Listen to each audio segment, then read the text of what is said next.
Hi guys, good evening. 13th July 2020 total హిందూలోని news analysis చూద్దామండి. ఇక ఏవే ఆ టాపిక్స్ అనేవి ఏ ఎడిషన్లో ఇవ్వటం కూడా అనేది లిస్ట్ అవుట్ ఇవ్వడం జరిగింది, ఒకసారి చెక్ చేయండి. ఇక ఫస్ట్ ఆర్టికల్ వచ్చేసి మనం చూస్తే కనుక now a farmers seed company in Navalgund, అంటే ఈ యొక్క కర్ణాటక సంబంధించినటువంటి నావలగుండ అనే ఏరియాలో ఇక ఫార్మర్ సీడ్ కంపెనీ అనేదాన్ని ఒకదాన్ని ఏర్పాటు చేయడం జరిగిందనమాట. సో దీంట్లో మనం ఎక్కువగా ముఖ్యంగా తెలుసుకోవాల్సింది ఏంటంటే ఎఫ్పిఓ వాటి గురించి చెప్పాడనమాట. అంటే ఈ యొక్క ఫార్మర్ ప్రొడ్యూసర్ ఆర్గనైజేషన్స్ ఎఫ్పిఓస్ అనే వాటిని ఏర్పాటు చేయడం జరిగిందనమాట. దీనివల్ల ఇంతవరకు కాలంలో ఈ యొక్క మధ్యవర్తుల వల్ల ఈ యొక్క ఫార్మర్స్ ఏవైతే రైతులు అనేవాళ్ళు నష్టపోతున్నారు కదా, ఆ నష్టపోయే విధానం నుంచి బయటపడటానికి ఈ యొక్క ఎఫ్పిఓ అనేవి చాలా వరకు ఉపయోగపడతాయి అనమాట. అంటే ఫార్మర్ ప్రొడ్యూసర్ ఆర్గనైజేషన్స్ అనేవి చాలా వరకు ఉపయోగపడతాయి. దానికి సంబంధించిన ఈ యొక్క ఆర్టికల్ నుంచి వాటి గురించి మనం తెలుసుకుందాం. ఎఫ్పిఓ గురించి మనం ముఖ్యంగా తెలుసుకుందాం. అసలు ఫస్ట్ ఎఫ్పిఓ ముందు తెలుసుకోబోయే ముందు ప్రొడ్యూసర్ ఆర్గనైజేషన్ అంటే ఏంటో తెలుసుకుందాం. A legal entity formed by primary producers namely farmers, milk producers, fishermen, weavers, rural artisans and craftsmen. అంటే ఈ యొక్క ఎవరైతే ప్రైమరీ ఏవైతే అంటే మొదటిసారి అంటే ఫస్ట్గా ఆ యొక్క ప్రైమరీ ప్రొడక్ట్స్ ఏవైతే ఉంటాయో వాటిని ప్రొడ్యూస్ చేసేవాళ్ళటువంటి ఈ యొక్క ఫార్మర్స్ కావచ్చు, మిల్క్ ప్రొడ్యూసర్స్ కావచ్చు, ఫిషర్మ్యాన్స్ కావచ్చు, వీళ్ళందరూ కూడా ఈ యొక్క లీగల్ ఎంటిటీ దీనిలోని భాగంగా ఉంటారనమాట. It can be a producer company, a cooperative society or any other legal form which provides for sharing of profit benefits among the members. అంటే ఇప్పుడు ఏంటంటే ఈ యొక్క కంపెనీ అనేది ఏం చేస్తుందంటే ఈ యొక్క కోఆపరేటివ్ సొసైటీ అనమాట. సో అందరికీ కలిపి సంబంధించి ఈ యొక్క పంటకు సంబంధించిన వాటిని ఉత్పత్తుల్ని వీళ్ళు ప్రాఫిట్ వచ్చే విధంగా వీళ్ళు అమ్మేసి ఆ యొక్క వచ్చిన ప్రాఫిట్ని అందరూ షేర్ చేసుకునే విధంగా వీళ్ళు చర్యలు తీసుకుంటారనమాట. Why do we need POs అనేది మనకి ఎందుకు అవసరం అంటే మెయిన్గా మనం చెప్పాలి అంటే బెటర్ ఇన్కమ్ అనమాట. అంటే ఈ యొక్క రైతులకి సరైనటువంటి ఈ యొక్క ఆదాయాన్ని చేకూర్చే విధంగా ఈ యొక్క ప్రొడ్యూసర్ ఆర్గనైజేషన్స్ అనేవి వీటికి వాటి ఇన్కమ్ పెంచడం కోసం ఉపయోగపడతాయి అనమాట. సో నెక్స్ట్ ఏంటి అంటే ఈ యొక్క మనకు చాలా వరకు ఈ యొక్క గవర్నమెంట్ చేత ఏర్పడినటువంటి ఈ యొక్క మార్కెట్స్ ఏవైతే ఉన్నాయో మనం అంటే ఈ యొక్క మార్కెటింగ్ యాడ్స్ కావచ్చు, లేకపోతే కొన్ని మార్కెట్లు ప్రభుత్వం అనేది ఏర్పాటు చేస్తుందన్నమాట. అక్కడ మిడిల్ మ్యాన్స్ యొక్క ఆర్గనైజేషన్ అనేది ఎక్కువ అయిపోతుంది. అంటే ఈ యొక్క మధ్యవర్తుల యొక్క జోక్యం అనేది ఎక్కువగా ఉండటం వల్ల ఏదైనా ఒక ప్రోడక్ట్ ఒక 20 రూపాయలు కనుక మార్కెట్లో రేట్ ఉందనుకోండి, హార్డ్లీ ఆ యొక్క ఫార్మర్కి వచ్చేది 2 to 4 రూపీస్ మాత్రమే. ఆ హార్డ్లీ అంటే ఒక 10% నుంచి 20% మాత్రమే అతను అంటే ఆ యొక్క అమౌంట్ సంబంధించిన ఏదైతే యొక్క ఎండ్ ప్రోడక్ట్ యొక్క అమౌంట్లో 2 to 4% అంటే 10 to 20% మాత్రం అతని ఆదాయం వస్తుందన్నమాట. రిమైనింగ్ అంతా కూడా ఈ యొక్క మధ్యవర్తుల చేతిలో పోతుంది. సో అగ్రిగేషన్ ఏదైతే ఈ యొక్క మధ్యవర్తుల వల్ల ఏవైతే నష్టపోతున్నారో ఆ నష్టాన్ని భర్తీ చేయడం కోసం ఈ యొక్క ఆర్గనైజేషన్ ఏర్పాటు చేశారనమాట. Better bargaining power. దీనివల్ల ఏమవుతుందంటే ఈ రైతులకు ఎవరైతే ఉన్నారో ఆ ప్రొడ్యూసర్స్ ఎవరైతే ఉన్నారో వాళ్ళు ఇక బార్గెన్ చేసుకునే అంటే రేటుని బేరం ఆడుకునే శక్తి అనేది పెరుగుతుంది అనమాట. ఇక next small farmers agri business consortium. అంటే ఈ యొక్క small farmers agri business consortium సంబంధించి ఇది కూడా it provides the support for promotion of FPO. అంటే ఇది ప్రమోషన్ ఈ యొక్క ఎఫ్పిఓ ఫార్మర్ ప్రొడ్యూసర్ ఆర్గనైజేషన్ ఏవైతే ఉన్నాయో వాటికి సపోర్ట్ చేయడానికి ఇది ఉపయోగపడుతుంది అనమాట. And autonomous society registered under societies registration act 1860 promoted by the ministry of agriculture and farmer welfare. అంటే యొక్క small farmers agri business consortium అనేదాన్ని ఈ యొక్క మినిస్ట్రీ ఆఫ్ అగ్రికల్చర్ అనే దాని కింద ఈ యొక్క సొసైటీ యాక్ట్ కింద ఏర్పాటు చేయబడినట్టు ఒక సొసైటీ అనమాట. అంటే సొసైటీ రిజిస్ట్రేషన్ యాక్ట్ 1860 కింద ఏర్పాటు చేయబడినటువంటి సొసైటీ అనమాట. Governed by board of management which is chaired ex officio by the union minister for agriculture and farmer welfare. అంటే దీనికి ఈ యొక్క గవర్నర్ ఎవరు ఇస్తారంటే ఈ యొక్క మేనేజ్మెంట్ ఏదైతే చేయడం బై ఎవరి చేత చేయబోయి ఉంటుందంటే అంటే ఈ యొక్క సొసైటీ యొక్క చైర్పర్సన్ ఎవరు అంటే అగ్రికల్చర్ ఎవరైతే మినిస్టర్కి సంబంధించినట్టే అగ్రికల్చర్ అండ్ ఫార్మర్ వెల్ఫేర్కి సంబంధించినటువంటి మినిస్టర్ అనే అతను దీనికి చైర్పర్సన్గా వ్యవహరిస్తారనమాట. Pioneer in organizing small and marginal farmers as farmers interest groups FPO and farmer producer companies. అంటే వీళ్ళన్నీ కూడా ఏంటి అంటే ఈ యొక్క ఫార్మర్కి సంబంధించినటువంటి ఏవైతే ఇంట్రెస్ట్ గ్రూప్స్ కావచ్చు, లేకపోతే ఈ యొక్క ఎఫ్పిఓస్ కావచ్చు, ఈ యొక్క ఫార్మర్ ప్రొడ్యూసర్ కంపెనీస్ అన్నింటినీ కూడా ఏర్పాటు చేయడానికి ఈ యొక్క ఆర్గనైజేషన్ అనేది సహకరిస్తుంది అనమాట. ఆల్రెడీ మనం దీని గురించి చెప్పుకున్నాం అనమాట. మన భారతదేశంలో ఓన్లీ 85% అంటే 15% మాత్రమే ఒక టాప్ ఫార్మర్స్ ఉన్నారు. మిగిలిన 85% అందరూ కూడా స్మాల్ అండ్ మార్జినల్ ఫార్మర్స్ ఉన్నారు. అంటే చిన్న సన్నకారు రైతులు అంటారు చూసారా, అలాంటి రైతుల యొక్క 85% మంది రైతులు అనేవాడు వాళ్ళే అనమాట. ఎస్ఎఫ్ఏసి అంటే small farmer agri business consortium అనేది దేనికి ఉపయోగపడుతుంటే implements the national agriculture market electronic trading అనమాట. అంటే ఎలక్ట్రానిక్ ట్రేడింగ్ ద్వారా ఆన్లైన్లో కూడా ఈ యొక్క నేషనల్ అగ్రికల్చర్ మార్కెట్ అనేది అమ్మడానికి అవకాశం కల్పించే విధంగా ఈ యొక్క small farmer agri business consortium అనేది ఉపయోగపడుతుంది అనమాట. నెక్స్ట్ ప్రొడ్యూసర్ ఆర్గనైజేషన్ అనేది ఇప్పుడు ఆల్రెడీ దీని గురించి మనం మాట్లాడుకున్నాం. సో ఇక ఏంటి ఈ యొక్క ప్రొడ్యూసర్ ఆర్గనైజేషన్ సంబంధించినటువంటి ఈ యొక్క ఫీచర్స్ ఏంటియో చూద్దాం. Formed by a group of producer for either farm or non farm activities. అంటే ఈ యొక్క ప్రొడ్యూసర్ ఆర్గనైజేషన్ అనేది ఎలా ఏర్పడిందంటే ఈ యొక్క గ్రూప్ ఆఫ్ ప్రొడ్యూసర్స్ ఎవరైతే ఉన్నారో, అంటే ఎవరైతే రైతులు కావచ్చు, ఆ యొక్క వస్తువుల్ని తయారు చేసే వాళ్ళు ఎవరైతే ఉన్నారో వాళ్ళే ఏర్పాటు చేశారన్నమాట. దేనికోసం? ఫార్మింగ్ యాక్టివిటీస్, అంటే అందరూ కలిసికట్టుగా ఫార్మింగ్ చేయడానికి, అంటే వ్యవసాయం చేయడానికి కావచ్చు. లేకపోతే నాన్ ఫార్మింగ్ యాక్టివిటీస్ అంటే ఏంటంటే మార్కెట్ అనమాట. రెండు రకాల యాక్టివిటీస్ ఉంటాయి, farming activities, non farming activities. Farming activities అంటే అంతా కూడా మనకు ఏంటంటే ఆ యొక్క పొలంలో చేసే పని ఫార్మింగ్ యాక్టివిటీస్ అంటాం. పొలం బయట అంటే ఈ యొక్క వస్తువు అనేది బయటకు వచ్చిన తర్వాత దాన్ని అమ్మడానికి ఉపయోగపడే యొక్క విధానాలన్నింటినీ కూడా నాన్ ఫార్మింగ్ యాక్టివిటీస్ అంటారు అనమాట. ఈ రెండు విధానాల కోసం ఈ యొక్క ప్రొడ్యూసర్ ఆర్గనైజేషన్ అనేవి ఏర్పాటు చేయడం జరిగిందనమాట. Registered by body and A legal entity. ఇది పూర్తిగా రిజిస్టర్డ్ బాడీ అనమాట. దీనికి ఏంటంటే ఒక లీగల్ ఎంటిటీ అనేది ఉందన్నమాట. Producers are shareholders in the organisations. ఎవరైతే ఈ యొక్క ప్రొడ్యూసర్స్ ఉన్నారో దాంట్లో వాళ్ళు షేర్ హోల్డర్స్ అనమాట. ఆ యొక్క ఆర్గనైజేషన్ సంబంధించినటువంటి ఈ యొక్క పెట్టుబడులు పెట్టడం కానీ ఆ పెట్టుబడుల ద్వారా వచ్చిన యొక్క లాభాలను అందుకునే వాళ్ళు ఎవరైతే ఉన్నారో షేర్ హోల్డర్స్ అనమాట. అంటే వాళ్ళే అనమాట. Deals with business activities related to the primary product. అంటే ఇక ప్రైమరీ ప్రొడక్ట్స్ ఏవైతే ఉన్నాయో, ఈ యొక్క వస్తువులు అంటే ఈ యొక్క రైతుల దగ్గర నుంచి వచ్చిన ఏవైతే ప్రొడక్ట్స్ ఏవైతే ఉన్నాయో ఆ ప్రైమరీ ప్రొడక్ట్స్ని వీళ్ళు డీల్ చేస్తారనమాట. ప్రాసెస్డ్ ప్రొడక్ట్స్ అంటే ప్రాసెసర్ అంటే ఇప్పుడు వరి వచ్చింది అనుకోండి, వరి వడ్లను మాత్రమే వీళ్ళు చూస్తారు, అంతేగాని ఆ వడ్లు బియ్యం అయిన తర్వాత దాన్ని అమ్మటం వీళ్ళకి సంబంధం లేదనమాట. Works for the benefit of the member producers. వీళ్ళందరూ కూడా దేనికోసం పనిచేస్తారంటే దాంట్లో ఉన్న మెంబర్ ప్రొడ్యూసర్స్ ఎవరైతే ఉన్నారో వాళ్ళ యొక్క లబ్ధి కోసమే వీళ్ళు పనులు చేస్తూ ఉంటారనమాట. A part of the profit is shared among the producers. అంటే ఈ యొక్క ప్రాఫిట్ ఏదైతే ఉందో, లాభాలు ఏవైతే ఉందో ఆ ప్రొడ్యూసర్స్ అందరూ తలా ఇంత పంచుకుంటారనమాట. Rest of the surplus is added to its own funds for business expansion. అంటే ఇంకా ఎక్కువగా, అంటే ప్రాఫిట్ కన్నా ఎక్కువ మొత్తంలో వచ్చింది అనుకోండి, సర్ప్లస్ ఉన్నదానికన్నా ఎక్కువగా వచ్చింది అనుకోండి, దాన్ని ఏం చేస్తారంటే ఈ యొక్క బిజినెస్ ఎక్స్పాన్షన్ కోసం వాళ్ళు ఏంటి ఆ యొక్క సర్ప్లస్ దాన్ని ఎక్కువ మొత్తాన్ని ఏం చేస్తారంటే వాళ్ళ యొక్క వ్యాపారాన్ని విస్తరింపజేయడం కోసం ఉపయోగించుకుంటారనమాట. సో ఇది ఇంతటితో ఈ యొక్క ఆర్టికల్ అనేది ఎక్స్ప్లెనేషన్ అనేది. ఇక నెక్స్ట్ మనం చూసుకుంటే ఆల్రెడీ మనం ఉదయం మార్నింగ్ హిందూ న్యూస్ అనాలిసిస్లో ఏదైతే తెలుగులో న్యూస్ అనాలిసిస్ అనేది షూర్ పవర్ అనే దాని గురించి చెప్పుకున్నాను అనమాట. అంటే ఖచ్చితమైనటువంటి శక్తివంతం అని చెప్పాము. ఇది యొక్క సోలార్ ఎనర్జీ గురించి అని ఒకసారి దీన్ని మనం ఓవర్వ్యూ చూద్దాం అనమాట.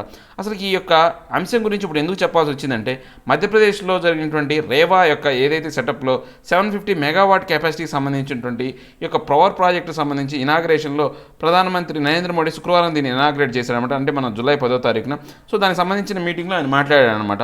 సో దీంట్లో ఏం చెప్పాడంటే ఈ యొక్క ఇండియా అనేది 2015 ప్యారిస్ అగ్రిమెంట్ ప్రకారం ఈ యొక్క ప్రాజెక్ట్ అనే దాన్ని టేక్ ఓవర్ చేసింది. అంటే 2024 కల్లా, అంటే 2022 కల్లా మొత్తం 100 గిగావాట్ల కెపాసిటీ కలిగినటువంటి సోలార్ పవర్ ప్రాజెక్ట్ అనే దాన్ని ఏర్పాటు చేయాలనుకుంది. కానీ ఇప్పుడు ప్రస్తుతానికి మాత్రం ఓన్లీ 35 మెగావాట్ల పవర్ ప్రాజెక్ట్ మాత్రమే ఏర్పాటు చేయడానికి, అంటే జూన్ 2020కి మనకు చూసుకుంటే కనుక 35 మెగావాట్ల పవర్ ప్రాజెక్ట్ మాత్రమే ఇన్స్టాల్ చేశారు. ఎందుకని ఈ కోవిడ్-19 కారణంగా ఈ సమస్య అనేది తలెత్తిందనమాట. 2022 కూడా వీళ్ళు 100 మెగావాట్లు అన్నారు, కానీ దీని కోవిడ్-19 కారణంగా 50 మెగావాట్ల యొక్క ఏదైతే పవర్ ఏదైతే ఉందో దాన్ని జనరేట్ చేయడానికి అవకాశం ఉంటుందన్నమాట. ఈ పవర్ ప్రాజెక్ట్ వల్ల 1,50,000 యొక్క టన్స్ ఆఫ్, అంటే ఏదైతే ఈ యొక్క పొల్యూటెంట్స్ ఉన్నాయో, కార్బన్ ఉద్గారకాలు ఏవైతే ఉన్నాయో ఈ యొక్క పవర్ ప్రాజెక్ట్ వల్ల ఆగిపోతాయి అనమాట. అంటే ఈ యొక్క ఆల్టర్నేటివ్ బొగ్గు లేకపోతే ఈ యొక్క ఫ్యూయల్ ద్వారా బంధించే యొక్క దానికి ఆల్టర్నేటివ్గా ఇది రావటం వల్ల దగ్గర 1,50,000 టన్స్ ఆఫ్ ఈ యొక్క ఏదైతే ఈ యొక్క ఉద్గారకాలు పొల్యూటెంట్స్ అనేవి ఉన్నాయో అవి ఆగిపోతున్నాయి అనమాట ఈ ప్రాజెక్టు వల్ల. Next need for indigenisation of solar power production. అంటే మన ప్రధానమంత్రి ఇంకా ఏం చెప్పాడంటే మన భారతదేశంలో స్వదేశంగా తయారు చేసేటువంటి ఈ యొక్క ఏవైతే సోలార్ పవర్ ప్లాంట్స్ కావచ్చు, ఏవైతే అంటే ఈ యొక్క సోలార్ పవర్ ఎనర్జీని తయారు చేయడానికి ఉపయోగించి ఈ యొక్క ఏదైతే టెక్నాలజీ ఉందో అది మొత్తం కూడా మన భారతీయ స్వదేశానికి సంబంధించిందే ఉండాలి. ఈ యొక్క ఏవైతే ప్లేట్స్ ఏవైతే ఉన్నాయో మన యొక్క సోలార్ ప్లేట్స్ అంటాం వాటిని, అవన్నీ కూడా మన భారతదేశంలో తయారయ్యే విధంగా చర్యలు తీసుకోవాలా, మన భారతదేశాన్ని అలా తయారు చేయాలని చెప్పేసి ఆయన ఆ స్పీచ్లో ఉద్దేశించి మాట్లాడారనమాట. సో ఇక్కడ ఏంటి, ఇక green dual for the future, అంటే ఈ యొక్క రాబోయే కాలం అంతా కూడా ఈ పచ్చదనంతో నిండిపోవాలి. Greenery future is a renewable energy especially the green power. So రాబోయే కాలంలో ఏంటి అంటే ఈ యొక్క రెన్యూవబుల్ ఎనర్జీ అనమాట, తిరిగి ఉత్పాదకమయ్యే ఈ యొక్క శక్తి వనరు అనమాట. సోలార్ ఎనర్జీ అనేది తిరిగి ఉత్పాదకమయ్యే, ఆల్రెడీ మార్నింగ్ మనం చెప్పుకున్నాం, ఈరోజు సోలార్ ఎనర్జీ వచ్చింది అనుకోండి, రేపు కూడా అంతే పవర్ అయినటువంటి శక్తివంతమైనటువంటి ఎనర్జీ వస్తుంది. అదే బొగ్గు కానీ లేకపోతే యొక్క క్రూడ్ ఆయిల్ కానీ మనం తీసామంటే, ఈ యొక్క న్యాచురల్ గ్యాస్ కానీ ఏమైనా తీసామంటే అవి అయిపోతాయి. ఇంకా కొన్నాళ్ళ తర్వాత వాటి యొక్క మనుగడ అనేది ఉండదు, పూర్తిగా అయిపోతాయి అనమాట, బొగ్గు కానీ ఇవన్నీ కూడా. కానీ ఈ యొక్క సోలార్ ఎనర్జీ అనేది రాబోయే కాలంలో ఎప్పటికీ ఉండేదే కాబట్టి, సో దీనివల్ల ఏమవుతుందంటే పొల్యూషన్ అనేది రాదు దీని ద్వారా తయారు చేసినటువంటి. ఇక ఆదర్శ ప్రకారం ఏంటంటే పెండమిక్ అనేది మనకు ఒక క్రిటికల్ ఆపర్చునిటీ ఇచ్చిందనమాట. ఈ యొక్క సోలార్ ఎనర్జీలో మనం డెవలప్ అవ్వడానికి యూరోపియన్ యూనియన్ లాంటి ఈ యొక్క గ్రీన్ డీల్, వాళ్ళతో గ్రీన్ డీల్ ఏర్పాటు చేసుకుని వాళ్ళకి కావాల్సినటువంటి ఏవైతే ఈ యొక్క సోలార్ ఎనర్జీకి సంబంధించినటువంటి ఈ యొక్క పరికరాలు ఏవైతే ఉన్నాయో అవి అమ్మడానికి, లేకపోతే వాటిని తయారు చేసి వాటిని అమ్మకడానికి ఒక్క సరైనటువంటి సమయం అనేది ఈ యొక్క పెండమిక్ మనకు ఏర్పాటు చేసేదనమాట. Provides a path for self reliant industrialization in solar sector.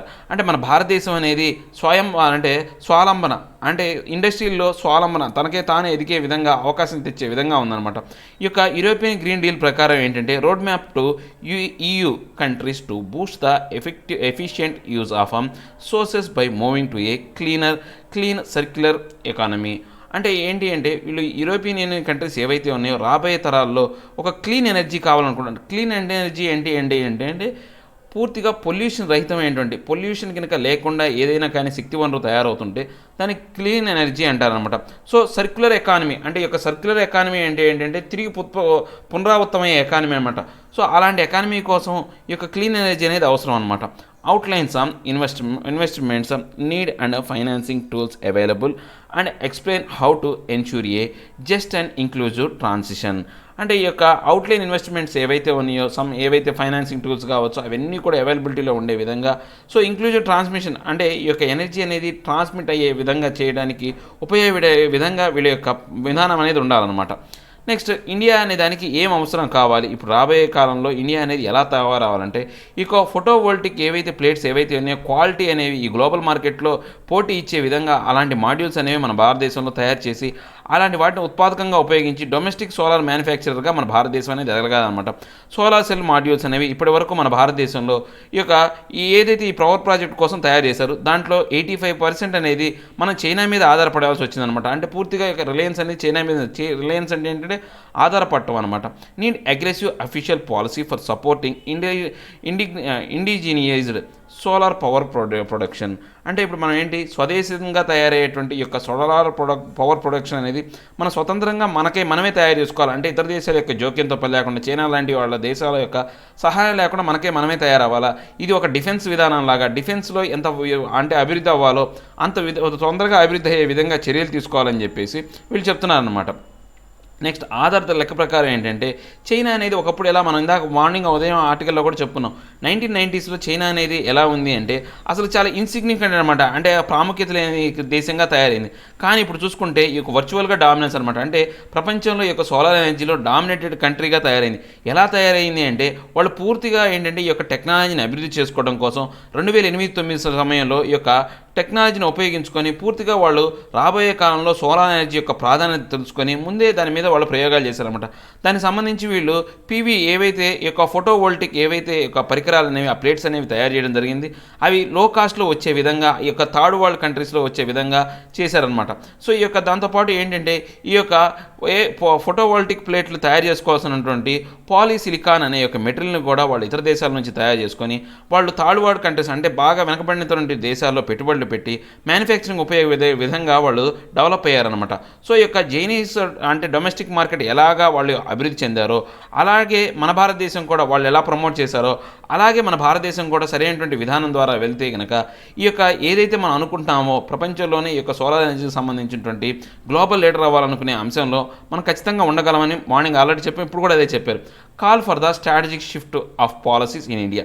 అంటే మన భారతదేశంలో యొక్క స్ట్రాటజీ అనేది ఆ యొక్క పాలసీస్ అనేది షిఫ్ట్ అవ్వాలి. అన్ని రాష్ట్రాలు సహకరించాలి దీనికి సంబంధించి. సో ఇక్కడ అన్ని రాష్ట్రాలు అనేవి సపోర్ట్ చేయాలన్నమాట ఈ యొక్క పాలసీకి సంబంధించి. సో ఈ యొక్క సోలార్ ఎనర్జీకి సంబంధించినటువంటి స్ట్రాటజీకి సంబంధించి ఈక్వల్ ఇంపార్టెన్స్ అనే ఎలా డిఫెన్స్కి అయితే ఇస్తామో, మన రక్షణ వ్యవస్థకి అయితే ఎంత ప్రాధాన్యత ఇస్తామో అంత ప్రాధాన్యత ఇవ్వాలా. సో దాంతోపాటు ఈ యొక్క షో లీడర్షిప్ అడ్వాన్సింగ్ అంటే రాబోయే కాలంలో ఈ యొక్క ఇన్కమ్ సంబంధించిన కావచ్చు, కావచ్చు, మిడిల్ ఇన్కమ్ కంట్రీస్ ఏవైతే ఉన్నాయో వాటికి లీడర్షిప్గా ఉండి వాటికి అన్ని సహాయం అంటే ఫోటో ఎలక్ట్రోవోల్టిక్ ఈ యొక్క ఇన్ఫ్రాస్ట్రక్చర్ అనేది అభివృద్ధి చేసే విధంగా వాళ్ళకి అందించే విధంగా భారతదేశం అనేది తయారవ్వాలన్నమాట. సో దీనికి సంబంధించినటువంటి ఈ యొక్క పాలసీస్ అనేవి తీసుకురావాలి. ఈ యొక్క ఫారెన్ డైరెక్ట్ ఇన్వెస్ట్మెంట్లో కావచ్చు. సో వీటన్నిటిలో యొక్క పాలసీస్ అనేవి తీసుకొచ్చి తక్కువ ఖరీదులోనే ఎక్కువ ప్రాధాన్యత కలిగినటువంటి యొక్క సోలార్ ప్లేట్లు అనే వాటిని తయారు చేయాలన్నమాట. Start incorporating emerging trends and should deploy solar innovatively. అంటే ఈ యొక్క ఏవైతే వేరే దేశాల నుంచి మనం ఈ యొక్క ఎనర్జీకి సంబంధించినటువంటి యొక్క ఏవైతే అంశాలను మనం దిగుమతి చేసుకుంటామో ఇప్పుడు వాటి వరకు కొంతవరకు కాలం వరకు ఆపేసి ఈ సోలార్కి సంబంధించినటువంటి కొత్త వాటికి ప్రయోగాలు కావచ్చు, ఆ ఇన్నోవేషన్స్ ఏవైతే ఉన్నాయో మన భారతదేశంలో జరిగేటట్టు ఉండాలన్నమాట. సో దీంతోపాటు ఏంటంటే ఈస్థెటిక్ అంటే మనం ఆల్రెడీ చెప్పుకున్నాం కళా సౌందర్యమైన అంటే కళాత్మకంగా ఉండాలి. ఈ యొక్క మన భారతదేశంలో ఉన్నటువంటి బిల్డింగ్ మీద మనం రకరకాలైనటువంటి ఇక పెయింట్లు కావచ్చు, డిజైన్లు అనేవి వేస్తాం, ఎక్కడైనా వేస్తారు. సో అలాంటి డిజైన్లో కూడా ఈ యొక్క ఫోటోవోల్టిక్ ప్లేట్లు అనేవి అలాంటివి తయారు చేసి వాటి ద్వారా ఆ యొక్క ఇళ్ళకు కావచ్చు, ఆ గృహోపకరణాలు కావచ్చు, లేకపోతే పెద్ద పెద్ద బిజినెస్ ఆర్గనైజేషన్స్ కావచ్చు, రెసిడెన్షియల్ కాంప్లెక్స్లు కావచ్చు, పూర్తిగా వాటిని ఏర్పాటు చేసి అవి డ్యూయల్గా ఉపయోగపడే విధంగా అంటే వాళ్ళకు ఆ యొక్క అందాన్ని ఇవ్వాలి, రక్షణని ఇవ్వాలి, దాంతోపాటు ఈ యొక్క ఎనర్జీని కూడా తయారు చేసే విధంగా ఈ యొక్క ఫోటోవోల్టిక్ ప్లేట్స్ అనేవి మన భారతదేశం తయారు చేయాలని ఆర్డర్ చెప్తున్నాడు అనమాట. సో దీనికి సంబంధించి ఈ యొక్క scheme implemented by India under national solar machine అనే దాని కింద సంబంధించి ఈ అంశాలు కూడా ఇవ్వడం జరిగింది. ఒకసారి మీరు చెక్ చేయండి. Next, Punjab farmers find a better way to grow paddy. అంటే ఇప్పుడు పంజాబ్ ఫార్మర్స్ అనేవాళ్ళు ఒక మంచి విధానాన్ని కనిపెట్టారనమాట. ఈ యొక్క ప్యాడీ అనేది ఉత్పత్తి చేయడానికి ఈ యొక్క ఏదైతే మనం వరి పండించడానికో అంటే మనం అంటాం కదా ఒడ్లు, బియ్యం, ఆ బియ్యాన్ని తయారు చేయడానికి ఒడ్లు తయారు చేయడానికి వీళ్ళు కొత్త విధానం తయారు చేశారు. అంటే కొత్త విధానం ఏం కాదు, ఇంతకుముందు ఉన్న విధానమే. ఇప్పుడు ఈ విధానాన్ని ఈ యొక్క కోవిడ్-19 కారణంగా ఏంటంటే ఈ యొక్క కూలీల యొక్క లభ్యత అనేది తగ్గిపోయింది అనమాట. కూలీల అవైలబిలిటీ అనేది తగ్గిపోవడం వల్ల, కూలీలు లేకపోవడం వల్ల ఈ యొక్క విధానంలో మార్పులు తీసుకొచ్చారన్నమాట. అంటే 2 రకాలైనటువంటి విధానాలు ఉంటాయి ప్యాడీ పండించడంలో. ఏంటంటే డైరెక్ట్ సీడింగ్ అంట, డైరెక్ట్ సీడింగ్ అని అంటాం మనం, డైరెక్ట్ సీడింగ్ ఆఫ్ రైస్ అంటాం. అంటే ఒక మొక్కని డైరెక్ట్గా మన పంట అంటే పొలంలోనే నాటాన్ని డైరెక్ట్ సీడింగ్ అంటాం. అలా కాకుండా మనం డ్యూయల్ సీడింగ్ అనమాట, 2 రకాలైనటువంటి యొక్క సీడింగ్స్ అనేవి చేస్తాం అనమాట. ఎలా చేస్తామంటే ఫస్ట్ ఒక చిన్న ల్యాండ్లో ఆ యొక్క వరిని పండిస్తారనమాట. పండించిన తర్వాత మళ్ళీ నాట్లు వేయటం అంటారు. ఆ మొక్కల్ని పీకి మెయిన్ మొత్తం ల్యాండ్లో డిస్ట్రిబ్యూట్ చేస్తారనమాట. అది ఏంటి అంటే 2 రకాలుగా ఈ యొక్క సీడింగ్ అనేది జరుగుతుందన్నమాట. దీనివల్ల మనకు చాలా వరకు లాభాలు తక్కువ ఈ యొక్క డైరెక్ట్ 2 రకాలైనటువంటి విధానం ద్వారా. లేదు ఒకేసారి డైరెక్ట్ సీడింగ్ వల్ల ఏంటంటే లేబర్ ఎనర్జీ అనేది సేవ్ అవుతుంది అనమాట. లేబర్ అనే వాళ్ళ యొక్క ఖర్చు అనేది తగ్గిపోతుంది. సో దానివల్ల తర్వాత ఈ యొక్క ప్యాడీ యొక్క ప్లాంటింగ్ అనేది 8 ఎకర్స్కి అంటే మనం చూస్తే కనుక ఇంతకుముందు 30,000 ఖర్చు అయ్యేది. అంటే ఈ యొక్క సీడింగ్ అంటే ఈ యొక్క పంటను పండించడం కోసం ఈ యొక్క కూలీల ఖర్చు అనేది ఇప్పుడు 10,000 రూపాయలకే వస్తుంది అనమాట. 10,000 రూపాయలు అంటే ఈ యొక్క 3 రెట్లు కావాల్సింది ఒక అమౌంట్తోనే సరిపోతుంది అనమాట. దీంతోపాటు ఏంటంటే స్టాబుల్ వేస్ట్ అనేది రాదు. ఈ పంట ద్వారా వచ్చేటువంటి వేస్ట్ ఏదైతే ఉందో గడ్డి అంటాం చూసారా, ఆ గడ్డి అనేది ఎక్కువగా పెరగదనమాట.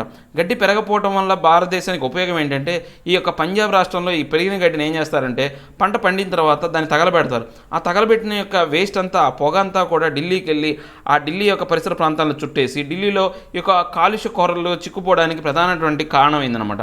సో ఇలాంటి ఎన్నో యొక్క అఫిషియన్స్ అనేవి ఉన్నాయన్నమాట. దీనివల్ల ఈ యొక్క పంట కూడా ఎక్కువగా వస్తుంది. ఇంతకుముందు వచ్చేదానికన్నా పంట చాలా ఎక్కువగా వస్తుంది. తర్వాత ఈ యొక్క పంటకు సంబంధించి 10-11 రోజుల ముందే ఈ యొక్క పంట అనేది ఈల్డింగ్ అనేది వస్తుంది అనమాట. పంట మన చేతికి రావడానికి ఈజీగా ఉంటుంది అనమాట. ఈ యొక్క మొక్క పెరుగుదల కూడా 7 నుంచి 10 యొక్క డేస్ అనేవి బాగా తొందరగా పెరిగే అవకాశం ఉంటుంది అనమాట. సో ఈ యొక్క విధానం ద్వారా రైతులకి చాలా వరకు లబ్ధి చేకూర్చే విధంగా అంటే ఎన్ని రకాలైన లబ్ధితో చూడండి. ఏది కూలీల యొక్క కాస్ట్ తగ్గిపోతుంది, దాంతోపాటు ఈ యొక్క గడ్డి యొక్క శాతం అనేది తక్కువగా వస్తుంది. తర్వాత పంట అనేది 10-11 రోజులు ముందే పండుతుంది. అంటే ఈ యొక్క మొక్కల యొక్క ఎదుగుదల అనేది 7 నుంచి 10 రోజులు ఎక్కువగానే ఉంటుంది అనమాట. 7 రోజుల నుంచి 10 రోజులు యొక్క ముందే ఎక్కువగానే ఈ యొక్క పంట అనేది మెచ్యూర్ అవుతుందన్నమాట, బాగా ఎదుగుదలలోకి వస్తుంది అనమాట. సో ఇలాంటి అన్ని రకాలటువంటి ఈ యొక్క విధానం అనేది దీని ద్వారా ఉందని ఆదర్ చెప్పాడనమాట. నెక్స్ట్ మనం ఆర్టికల్ చూసుకుంటే hardly smart about urban health care. అంటే ఈ యొక్క అర్బన్కు సంబంధించినటువంటి పట్టణ ప్రాంతాల్లో ఉన్నటువంటి ఆరోగ్య వ్యవస్థ అనేది చాలా వరకు దయనీయంగా ఉంది, ప్రభావవంతంగా లేదని చెప్పేసి ఆర్టికల్ చెప్పానమాట. ఇది ఆర్టికల్ వర్షన్ అండి. ఇది మనకు 6th పేజీలో ఉన్నటువంటి ఆర్టికల్ ఇది. సో చాలా ఇంపార్టెంట్, ఒకసారి చూద్దాం అసలు దీని గురించి. సో ఈ యొక్క కోవిడ్-19 పెండమిక్ అనేది చాలా అంటే మన భారతదేశంలో ప్రధాన నగరాలైనటువంటి ఢిల్లీ, ముంబై, నెక్స్ట్ బెంగళూరు, చెన్నై లాంటి నగరాలలో ఈ యొక్క పబ్లిక్ హెల్త్కి సంబంధించినటువంటి ఈ యొక్క సంక్షోభాన్ని ఏర్పాటు చేసిందనమాట. దాంతోపాటు ఈ యొక్క లైవ్లీహుడ్ క్రైసిస్ అనమాట. దాంతోపాటు ఇంకా ఎకనమిక్ పరంగా, తర్వాత లైవ్లీహుడ్ ఎకనమిక్ ఆర్థికంగా దెబ్బతిన్నారు. తర్వాత ఈ యొక్క లైవ్లీహుడ్ అంటే ఏంటంటే రోజు మనం సంపాదించుకుంటే జీవన భృతి ఏదైతే ఉందో, మన జీవనానికి కావాల్సినటువంటి ఆదాయం ఏదైతే ఉందో అన్నీ దెబ్బతిన్నాయి అనమాట. ఇప్పుడు దాకా మనం ఏం చెప్పుకున్నాము, ఆర్థికంగానే దెబ్బతిన్నాం అన్నగా. ఆర్థికంగానే కాదు, ఆరోగ్యపరంగా గాను, తర్వాత ఈ యొక్క ఎకనమీ పరంగా గాను పూర్తిగా అన్ని రకాల, అంటే లైవ్లీహుడ్ పరంగాను అన్ని రకాలుగా దెబ్బతిన్నాం అనమాట. సో దీంట్లో ముఖ్యంగా మనం స్మార్ట్ సిటీస్ అనే దాని గురించి ప్రాజెక్ట్ అనేది తీసుకొచ్చారనమాట. ఇది 2015లో స్మార్ట్ సిటీస్ అనే ఒక 100 స్మార్ట్ సిటీస్ అనే వాటిని ఏర్పాటు చేశారు. ఆ 100 స్మార్ట్ సిటీస్ అనే ఒక విధానం అనేది తగ్గిపోయి ఒకేసారి 5150 ప్రాజెక్ట్స్ అనేవి తీసుకున్నారనమాట. సో ఒక్కసారిగా అన్ని తీసుకోవడం వల్ల దాంట్లో మొత్తం 47,000 ప్రాజెక్ట్స్ అనేవి అంటే ఒక టెండర్లకు పిలువబడింది అనమాట ఆ స్మార్ట్ సిటీస్ తయారు చేయడం కోసం. దాంట్లో కంప్లీట్ అయిన ప్రాజెక్ట్స్ ఎన్ని అంటే 1638 ప్రాజెక్టులు మాత్రమే కంప్లీట్ అయినాయి అనమాట. మొత్తం ఈ యొక్క ప్రాజెక్టు సంబంధించి 2 లక్షల కోట్ల రూపాయలు అనేది పెట్టుబడులు జరిగితే ఓన్లీ దాంట్లో 13% మాత్రమే దీనిలో ఖర్చు, అంటే 2 లక్షల కోట్లలో ఓన్లీ 13% మాత్రమే వీళ్ళు ఖర్చు చేశారనమాట ఈ యొక్క ప్రాజెక్ట్ కింద. In terms of public health, ఈ పబ్లిక్ హెల్త్ కనుక చూసుకుంటే only 1.3% or only 69 projects for health infrastructure amount to around 1% of the total mission cost. అంటే ఈ యొక్క మొత్తం చూసుకుంటే కనుక 69 ప్రాజెక్టులోని ఈ యొక్క హెల్త్ ఇన్ఫ్రాస్ట్రక్చర్, ఆరోగ్యపరమైనటువంటి మౌలిక సదుపాయాలు అనేవి ఏర్పాటు చేయడం. అంటే మొత్తం మనం ఆ యొక్క 5151 యొక్క ఏవైతే యొక్క సిటీస్ ఉన్నాయో ఆ సిటీస్లో ఓన్లీ 69 సిటీస్లోనే యొక్క హెల్త్ ఇన్ఫ్రాస్ట్రక్చర్ సంబంధించి ఆ యొక్క రేషియో చూసుకుంటే 1.3% ఉందన్నమాట. సో దాంట్లో కూడా ఈ యొక్క ఎంత ఖర్చు చేశారంటే 1% మాత్రమే ఆరోగ్యానికి అనేది ఖర్చు పెట్టడం జరిగింది. సో దీనివల్లనే ఇలాంటి యొక్క ఆరోగ్యపరమైనటువంటి యొక్క కెపాసిటీ సరిగ్గా లేకపోవడం వల్ల, ఈ యొక్క విధానం వల్ల ఆ యొక్క పెండమిక్ కావచ్చు, లేకపోతే ఈ యొక్క అంటువ్యాధులు అనేవి ప్రబలడానికి, వాటిని కంట్రోల్ చేయలేని పరిస్థితుల్లోకి వెళ్ళిపోవడానికి ఈ యొక్క అర్బన్ నగరాలు, ఆ పెద్ద పెద్ద నగరాలైనటువంటి ఢిల్లీ, ముంబై, బెంగళూరు, తర్వాత చెన్నై అనేవి కారణమైందనమాట. ఈ యొక్క ఆర్థికంగా వాటికి సపోర్ట్ చేయకపోవడం వల్ల. Local capacities in urban area, అంటే మనం సాధారణంగా లోకల్ కెపాసిటీస్ కనుక చూసుకుంటే India's urban local bodies continue to be financially and administratively weak and heavily understaffed, high level of vacancies of accredited social health activists, ASHA workers and front line public health workers in urban areas. అంటే ఈ యొక్క urban ఏరియాస్లో ఈ యొక్క local బాడీకి సంబంధించినటువంటి యొక్క ఫైనాన్షియల్గా, తర్వాత ఈ యొక్క అడ్మినిస్ట్రేటివ్ పరిపాలన పరంగా చాలా వీక్గా, బలహీనంగా ఉందన్నమాట. చాలా వరకు ఈ యొక్క స్టాఫ్ అనేవాళ్ళు, అంటే ఉద్యోగుల కొరత అనేది చాలా ఎక్కువగా ఉందన్నమాట. ముఖ్యంగా మనం చెప్పుకుంటే ఈ యొక్క accredited social health activist, ASHA వర్కర్లు ఎవరైతే ఉన్నారో వాళ్ళ సంఖ్య తక్కువ. దాంతోపాటు ఈ యొక్క పబ్లిక్ హెల్త్ వర్కర్స్ సంబంధించినటువంటి ఫ్రంట్ లైన్, అంటే ఈ యొక్క కాంపౌండర్లు కావచ్చు, కొంత ముందు ఫస్ట్ ఉండేవాళ్ళు ఎవరైతే ఉన్నారో, అంటే ఇనీషియల్గా ఉండేవాళ్ళు ఎవరైతే ఉన్నారో వాళ్ళ యొక్క కొరత అనేది యొక్క అర్బన్ ఏరియాస్లో చాలా ఎక్కువగా ఉందన్నమాట. Lack of an urban employment guarantee programme in many states is a cause of concern. అంటే ఈ యొక్క అర్బన్ ఎంప్లాయ్మెంట్ గ్యారంటీ అనేది లేకపోవడం వల్ల ఇలాంటి పరిస్థితులు అనేవి తలెత్తే అవకాశం ఉంది, తలెత్తడానికి కారణమైందనమాట. అంటే ఎక్కువగా ఈ యొక్క గ్యారంటీ అనేది లేదు, ఎంప్లాయ్మెంట్ గ్యారంటీ అనేది లేదనమాట. సో ఇప్పుడు మనం కనుక కేరళలో కనుక చూసుకుంటే an example for the both above cases due to decentralized political and administrative system with strong local government and high investment in local public health care and Ayyankali urban employment guarantee scheme since 2010. ఈ యొక్క కేరళ మాత్రం ఏంటంటే ఈ యొక్క ఆరోగ్య విధానాన్ని ఏంటంటే పొలిటికల్గాను, అడ్మినిస్ట్రేటివ్గాను decentralise చేసిందనమాట. అంటే వికేంద్రీకరణ చేసిందనమాట. కేంద్రీకరణ జరిగితే పూర్తిగా ఒక చోటే యొక్క అన్నీ కూడా అంశాలు ఉంటాయి అనమాట. వికేంద్రీకరణ జరగడం వల్ల ఏ రాష్ట్రానికి, అంటే ఏ జిల్లాకి ఆ జిల్లా, ఏ ప్రాంతానికి ఆ ప్రాంతం వాళ్ళు చర్యలు తీసుకోవడానికి అవకాశం ఉంటుందన్నమాట. ఈ ప్రాజెక్ట్ కింద ఏంటంటే అయంకాలి అర్బన్ ఎంప్లాయ్మెంట్ గ్యారంటీ స్కీమ్ అనేది 2010 దీన్ని ఏర్పాటు చేయడం జరిగింది. దీనివల్ల యొక్క ఆరోగ్య విధానం అనేది, హెల్త్ సిస్టమ్ అనేది బాగా ప్రభావితంగా ఉందన్నమాట. అంటే ఈ అయంకాలి యొక్క అర్బన్ ఎంప్లాయ్మెంట్ గ్యారంటీ స్కీమ్ అనేది ఎలాంటి స్కీమ్ అంటే, ఈ యొక్క మనం MGNREGA Mahatma Gandhi national rural employment guarantee act అనేది ఏదైతే చెప్పుకుంటామో దానిలాగానే, అంటే ఒక 100 పని దినాలు అనేవి ఈ యొక్క పని దినాలుగా వెచ్చించి వాళ్ళకు పనులు కల్పించడం అనే అదేంటి విధానంతోనే అయంకాలి అర్బన్ ఎంప్లాయ్మెంట్ గ్యారంటీ స్కీమ్ అనేది వీళ్ళు ఏర్పాటు చేయడం జరిగిందనమాట. ఈ కేరళ ప్రభుత్వం అనేది ఏర్పాటు చేశారనమాట. సో ఇక ఆదర్శ్ వర్షన్ ప్రకారం చూసుకుంటే under the smart cities mission increase projects and expenditure for public health. అంటే ఈ యొక్క స్మార్ట్ సిటీస్ కింద ఏంటి అంటే ఈ యొక్క ప్రాజెక్టుకు సంబంధించిన అంశాలు అనేవి ఇంకా పెంచాలి. ఈ యొక్క ఏదైతే పబ్లిక్ హెల్త్కి సంబంధించినటువంటి ఈ యొక్క ఖర్చును కూడా బాగా అంటే దానికి సంబంధించిన కేటాయింపులు అనేవి ఎక్కువ జరగాలి. స్ట్రెంగ్థనింగ్ ఆఫ్ లోకల్ బాడీస్, దాంతోపాటు ఏంటంటే లోకల్ బాడీస్ ఏవైతే ఉన్నాయో వాటిని బలోపేతం చేయాలన్నమాట. దాంతోపాటు స్ట్రెంగ్థనింగ్ లోకల్ హెల్త్ ఇన్ఫ్రాస్ట్రక్చర్, ఈ యొక్క లోకల్ హెల్త్ ఇన్ఫ్రాస్ట్రక్చర్ ఏవైతే ఉన్నాయో వాటిని కూడా ఆ యొక్క మౌలిక సదుపాయాలను కూడా డెవలప్ చేయాలన్నమాట. Introduce an urban employment guarantee scheme with all India coverage. ఈ యొక్క అర్బన్ ఎంప్లాయ్మెంట్ గ్యారంటీ స్కీమ్ అనేది వాళ్ళకి ఉద్యోగాలనే గ్యారంటీగా ఇచ్చే విధంగా స్కీమ్ అనేది భారతదేశం మొత్తం అందుబాటులో ఇచ్చే విధంగా అంటే భారతదేశం మొత్తానికి ఆమోదయోగ్యమయ్యే విధంగా ఇలాంటి విధానాలు అనేవి తీసుకురావాలని ఆదర్ చెప్తున్నాడు అనమాట. ఇక మనం నెక్స్ట్ క్వశ్చన్ కనుక చూసుకుంటే నాట్ గ్రిడ్ అనే దాని గురించి చూసుకుందాం. నాట్ గ్రిడ్ అంటే నేషనల్ ఇన్వెస్టిగేషన్ గ్రిడ్ అనమాట. సో దీనికి సంబంధించి ఏంటి అంటే మొత్తం 14,000 పోలీస్ స్టేషన్స్ అనేవి దీని యొక్క అందుబాటులో ఉన్నాయన్నమాట, దీని యొక్క పరిధిలో ఉన్నాయన్నమాట. నేషనల్ ఇంటెలిజెన్స్ గ్రిడ్ అనే దాని గురించి చూస్తే కనుక అంటే ఇంటెలిజెన్స్ ఏజెన్సీకి సంబంధించింది అనమాట. ఇది ఒక ఐటీ ప్లాట్ఫామ్ అనమాట. ఒకసారి ముందు దీని గురించి చూద్దాం. NATGRID has signed a MOU with national crime record bureau to access the centralised online database on FIRs and stolen vehicles. ఈ యొక్క నాట్ గ్రిడ్ అనేది ఈ యొక్క నేషనల్ క్రైమ్ రికార్డ్స్ బ్యూరో అనే దాంతో అంటే MOU అంటే మూమెంటమ్ ఆఫ్ అండర్స్టాండింగ్ అనే ఒక దాన్ని తీసుకొచ్చి ఈ యొక్క సెంట్రలైజ్డ్ ఆన్లైన్ డేటాబేస్ ఏదైతే ఉందో దాని ద్వారా ఈ యొక్క FIRలని స్టోలెన్ వెహికల్ యొక్క ఇన్ఫర్మేషన్ తీసుకునే అవకాశం అనేది ఏర్పాటు చేయడం జరిగిందనమాట. NATGRID could get access to the CCTNS. అంటే CCTNS అంటే crime and criminal tracking network and system అనమాట. సో దానికి సంబంధించిన డేటాబేస్ అనేది a platform that link around 14,000 police stations. అంటే ఈ యొక్క ప్లాట్ఫామ్ ద్వారా ఈ యొక్క డేటాబేస్ని యాక్సెస్ చేస్తున్నారన్నమాట. దీనివల్ల ఏంటంటే ఒక 14,000 పోలీస్ స్టేషన్లు అనేవి యాక్సెస్లోకి వచ్చినాయి అన్నమాట, అందుబాటులోకి వచ్చినాయి అన్నమాట. దీని ప్రకారం crime and criminal tracking network and system అంటే crime and criminal tracking network system అనే దాని ప్రకారం చూసుకుంటే it aims at creating a comprehensive and integrated system for enhancing the efficiency and effectiveness of policing. అంటే దీని యొక్క ముఖ్య ఉద్దేశం ఏంటి అంటే లక్ష్యం ఏంటి అంటే ఇది సమగ్రమైనటువంటి ఈ యొక్క మార్పులు తీసుకురావాలా. అంటే ఈ యొక్క పోలీసింగ్ వ్యవస్థలో అంటే ప్రాధాన్యత ఎఫెక్టివ్నెస్గా ఎఫిషియెంట్గా అంటే బలోపేతం చేస్తూ అంటే ప్రభావవంతంగా వ్యవహరించే విధంగా ఇది సహాయపడుతుంది అనమాట. ఏది ఈ యొక్క crime and criminal tracking network and system అనేది. It will automatic police and create facilities to provide public service like registration of online complaints, ascertaining the status of case registered, verification of persons, etc. అంటే ఇప్పుడు ఈ యొక్క police వ్యవస్థ అనేది ఆటోమేటిక్గా ఈ యొక్క ఏది పబ్లిక్ సర్వీస్ సంబంధించినటువంటి అంశాలు అనేవి రిజిస్ట్రేషన్ సంబంధించినటువంటి ఆన్లైన్ కంప్లైంట్స్ కావచ్చు, లేకపోతే ఈ యొక్క స్టేటస్ ఏదైతే ఉందో ఆ రిజిస్టర్డ్ కంప్లైంట్ అయినటువంటి స్టేటస్ తెలుసుకోవడం కోసం, తర్వాత ఆ పర్సన్స్ని వెరిఫై చేయడానికి ఈ యొక్క విధానం అనేది ఉపయోగపడుతుంది అనమాట. National crime record bureau NCRB is the central nodal agency that would manage CCTNS. అంటే ఈ యొక్క నేషనల్ క్రైమ్ రికార్డ్ బ్యూరో ఏదైతే ఉందో NCRB అనేది అదే ముఖ్యమైనటువంటి నోడల్ ఏజెన్సీ అనమాట. అంటే ఈ యొక్క crime and criminal tracking network అనే యొక్క సిస్టమ్ ఏదైతే ఉందో అంటే సిస్టమ్ అనేది దాన్ని హ్యాండిల్ చేయడానికి అది మేనేజ్ చేయడానికి ఈ యొక్క నేషనల్ క్రైమ్ రికార్డ్ బ్యూరో అనేది ఉంటుందన్నమాట. ఇక నెక్స్ట్ చూసుకుంటే నేషనల్ ఇంటెలిజెన్స్ గ్రిడ్ అనేది ఇప్పుడు మనకు ఆర్టికల్లో వచ్చినటువంటి ముఖ్యంగా నేషనల్ ఇంటెలిజెన్స్ గ్రిడ్ అనేది అని చూసుకుంటే and attached office under the minister of home affairs. ఇది మినిస్టర్ ఆఫ్ హోమ్ అఫేర్స్ కింద పరిధిలో ఉన్నటువంటి ఒక అటాచ్డ్ ఆఫీస్ అనమాట. an IT platform to assist the intelligence and law enforcement agencies in ensuring national and internal security with an ultimate aim to counter terror.